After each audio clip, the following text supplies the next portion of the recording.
Bonjour et bienvenue dans cette vidéo dans laquelle je vais te partager 3 astuces, 3 trucs, 3 éléments qui pourront faciliter le fait que tu te mettes à faire quelque chose. Peut-être que tu es concerné par la procrastination. Je connais très bien ça. La procrastination, c'est le fait de remettre à plus tard, à demain, à la semaine prochaine, à l'année prochaine, à la décennie prochaine, ce que j'aurais bien aimé faire maintenant. Alors, si tu es à haut potentiel, en plus avec un trouble du déficit de l'attention, alors là, tu cumules les difficultés et c'est sûr que c'est très, très, très difficile à se mettre en route, à se lancer dans une tâche quand on a plein d'idées qui tournent en permanence dans sa tête parce que, ah oui, mais il va falloir, si je fais ça, il faut que je fasse aussi ça, et puis ça, ah oui, puis d'abord, donc il faut que je sois certaine de ça, et puis voilà. Puis finalement, à force de réfléchir à la manière idéale, le meilleur moment, la meilleure façon de t'y mettre, eh bien, tu t'y mets jamais. Donc, c'est pour t'aider à faire quelque chose plutôt que de réfléchir à qu'est-ce que tu vas faire et comment tu vas faire, parce que ce qui est important, c'est de s'y mettre.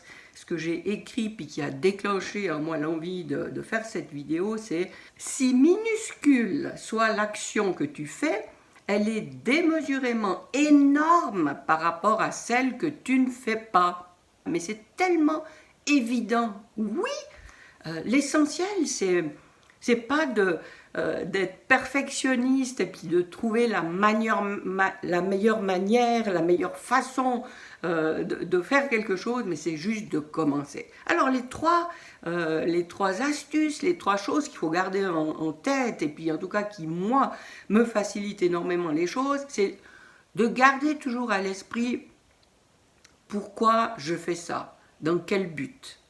Et ça, c'est vraiment le truc le plus compliqué. Et il faut s'efforcer, oui, là, il faut mettre un petit peu de discipline, garder toujours à l'esprit, euh, c'est quoi l'idée de départ? Qu'est-ce qui s'est passé qui m'a donné l'envie, l'élan de penser, de mettre en place, de créer, d'œuvrer à ça?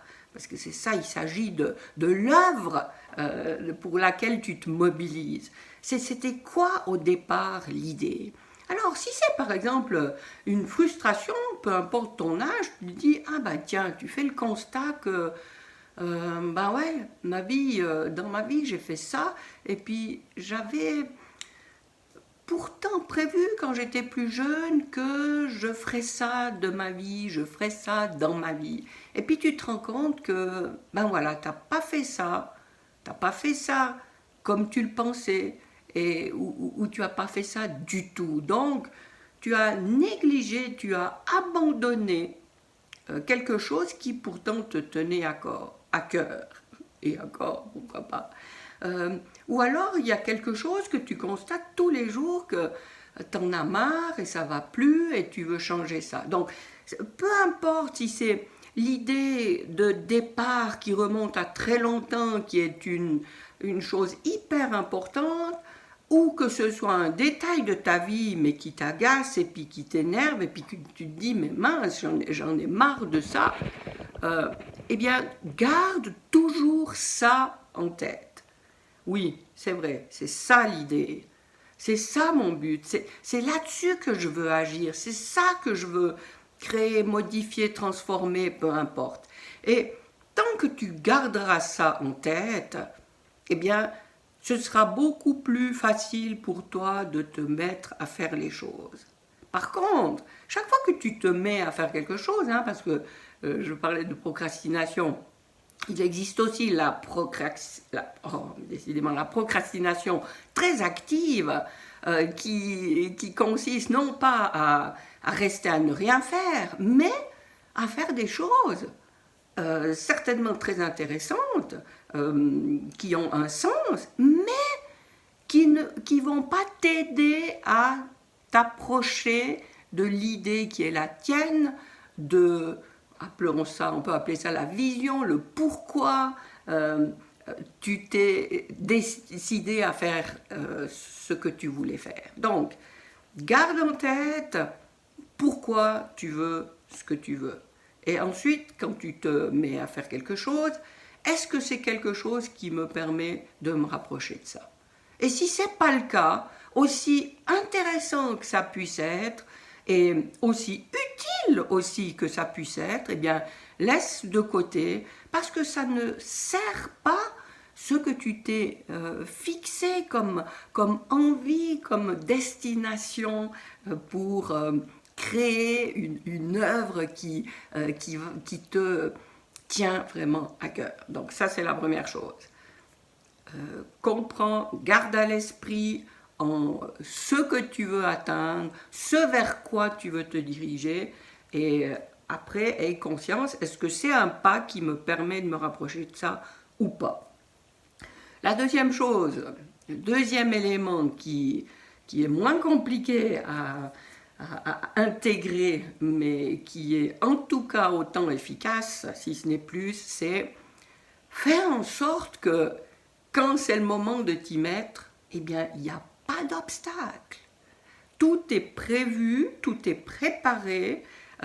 Tu ne dois pas déjà fournir un effort considérable pour mettre en place le truc. Je te donne un exemple tout bête, que ce soit, disons que tu veux faire du sport. Peu importe ce que c'est, aller courir dehors, faire du yoga à la maison, faire n'importe quoi. Eh bien, pense à l'avance, j'ai besoin de quoi? Et que ce soit au niveau des vêtements, des chaussures, est-ce que tu as besoin d'une vidéo tuto? Est-ce que tu as besoin de retrouver un livre où tu t'es dit oui, c'est ça que je veux pratiquer? Peu importe, faire en sorte que tout soit là, à proximité, au moment où tu vas le faire.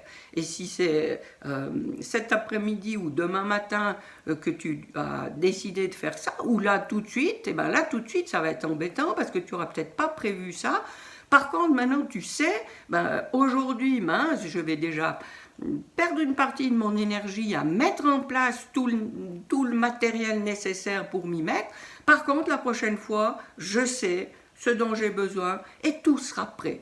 Et quand tout est sous la main, tout est prévu pour ça, tu n'as plus à perdre, c'est pas du temps l'important, mais c'est cette énergie, cette mobilisation pour préparer ce qui est nécessaire pour y aller.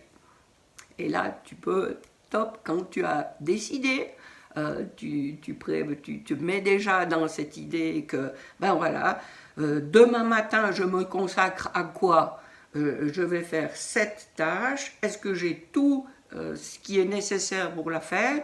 Tu vas mettre en place, tu le fais pas, mais tu prévois que tout soit prêt, comme ça quand c'est le moment que tu as décidé de t'y mettre, tu as prévu, c'est encore mieux à l'avance que voilà, à tel moment je fais ça, eh bien tu as plus l'excuse, la barrière, la friction qui fait que, ah ben non, mince, maintenant j'ai préparé tout ça, j'ai déjà plus d'énergie. Non, parce que ce sera prêt, il n'y a plus qu'à te lancer. Ensuite, quand tu t'es lancé parce qu'il n'y avait pas d'obstacles qui t'ont empêché de le faire, dis-toi pas que, ah oui, maintenant je vais faire ça pendant 2 heures. Non, réduis tout ça au fait de te lancer. Et tu verras que quand tu t'es lancé dans le truc, que tu as pris la peine d'y réfléchir, de prévoir, et puis que tu es en train de le faire, eh bien, tu as pas forcément envie de t'arrêter après 5 minutes, et puis vas-y jusqu'au moment où tu en as marre. Et si c'est après 5 minutes, c'est pas grave, la prochaine fois ce sera plus long, mais vraiment c'est une étape essentielle. Facilite-toi cette possibilité de te lancer et vas-y. La dernière chose, le troisième élément que je voulais te communiquer, et c'est assez nouveau pour moi ça, puis je vois que je me suis vraiment piqué au jeu, et c'est justement ce qui concerne le jeu.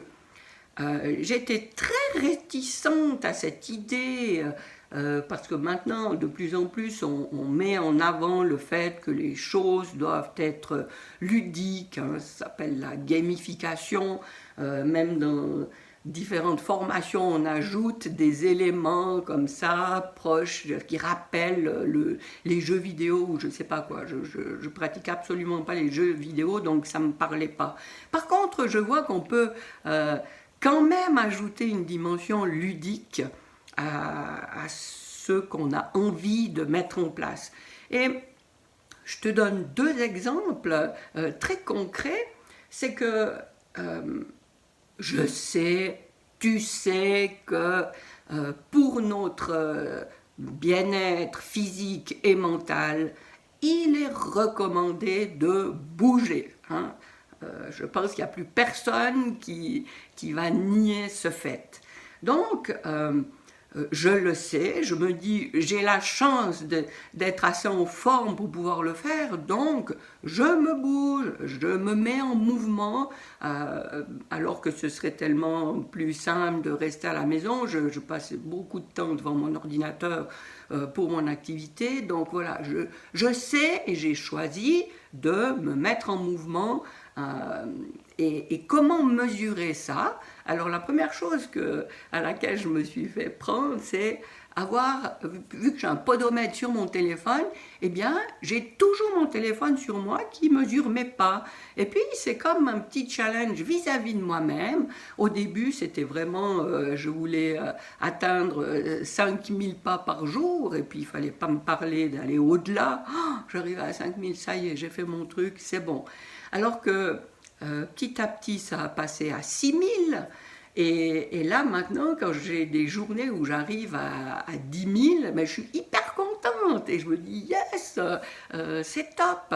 Et quand je suis, par exemple, j'arrive vers les 9000, je me dis, ah, c'est trop bête, je suis proche des 10 000, j'y vais, je ressors un moment où je cours chez moi, je monte, je descends les escaliers, enfin voilà.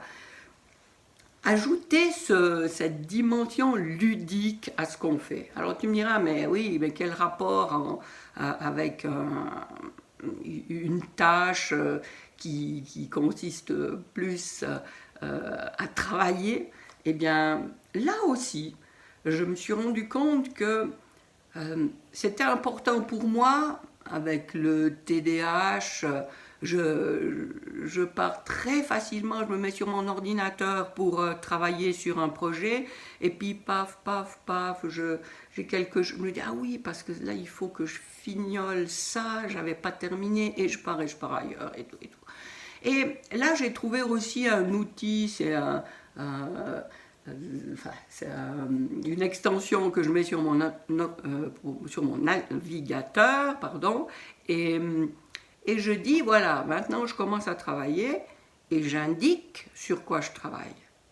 Et là, déjà, ça précise pour moi que je suis en train de travailler pour ça. J'ai validé le premier élément, c'est-à-dire est-ce que ça me rapproche de ce que j'ai choisi comme direction? Oui.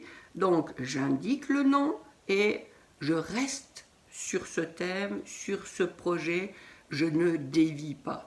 Et quand j'ai terminé quelque chose où c'est logique de m'arrêter, je clique sur l'extension pour arrêter le compteur, et après j'ai un calendrier où je vois toutes les heures que j'ai passées à travailler à ça. Et je sais que j'ai vraiment travaillé sur ce point-là. C'est pas que j'ai passé 4 heures sur mon ordinateur et j'ai fait ça, puis finalement j'ai rien terminé, j'ai abouti à rien de concret. Alors que là, je suis restée sur un truc. J'y ai passé peut-être une demi-heure, peut-être 4h30, et j'ai avancé dans ce que j'avais choisi de faire. Alors oui, ça aussi, ça m'amuse, parce que déjà, c'est un système de récompense comme un autre, hein, parce que c'est C'est connu que les gens qui ont un trouble du déficit de l'attention, ils ont un petit peu, c'est un petit peu déréglé de ce côté-là. Ils cherchent la récompense immédiate beaucoup plus que les autres personnes. Et bien là, moi, j'ai trouvé un truc que ce soit pour le podomètre ou pour cette extension qui permet de calculer tout le temps que je passe sur quelque chose que j'indique précisément, eh bien je me dis, waouh, génial, j'ai passé cette semaine 42 heures sur ce truc-là et c'est vrai que j'ai bien avancé et je suis contente de moi. Donc voilà, si je résume, savoir où tu veux aller, pas oublier, et te poser la question quand tu te mets à une tâche. Oui, c'est quelque chose que tu dois faire, peut-être bien, ou que tu crois que tu dois faire, mais est-ce que c'est quelque chose qui te permet d'aller là où tu voulais? Si ce n'est pas le cas, regarde si tu n'as pas vraiment une autre solution, puis tu ne peux pas faire autrement.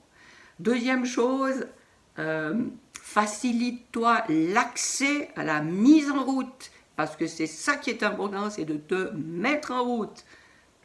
Si tu n'as pas de friction et puis hop, tu peux te lancer tout de suite, hein, t'as pas un truc à télécharger, t'as pas un classeur à aller chercher, t'as pas des... Enfin bref, je vais pas revenir là-dessus.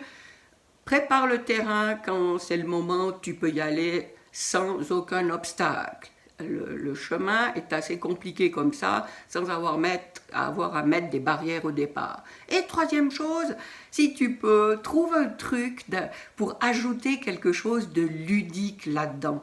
Parce que, et c'est ça que j'avais pas compris avec ces histoires de gamification, pour moi, ça ajoutait de la complexité. Faut pas que ça t'ajoute de la complexité. Faut que tu comprennes que c'est un truc qui t'amuse et puis oui, c'est ta petite récompense à la fin et trouve un truc qui fonctionne pour toi. Alors voilà pour ces trois éléments qui, en tout cas moi, m'aident et facilitent le fait que je me mette à faire ce que j'ai à faire par rapport à ce que je me suis fixé, ce que je me suis donné comme horizon. Et j'espère que ça t'aide aussi. Si tu as d'autres trucs, n'hésite pas à partager en commentaire. Et dans le descriptif, tu trouves aussi, je vais te mettre le lien de mon rituel subtil d'hygiène énergétique qui te permet de faire le ménage aussi à l'intérieur de toi, à faire un petit peu d'espace, de poser un peu de calme, de faire la paix dans ta tête. Et ça aussi, c'est un élément qui améliore le deuxième élément que je t'ai partagé aujourd'hui, c'est-à-dire de faire de la place, de faire en sorte qu'il n'y ait pas d'obstacle à la mise en route de ce que tu as décidé de faire. Voilà, j'espère que ça t'a plu. Je me réjouis de te lire en commentaire et je me réjouis surtout de te retrouver dans une prochaine vidéo. Et d'ici là, je te souhaite le meilleur.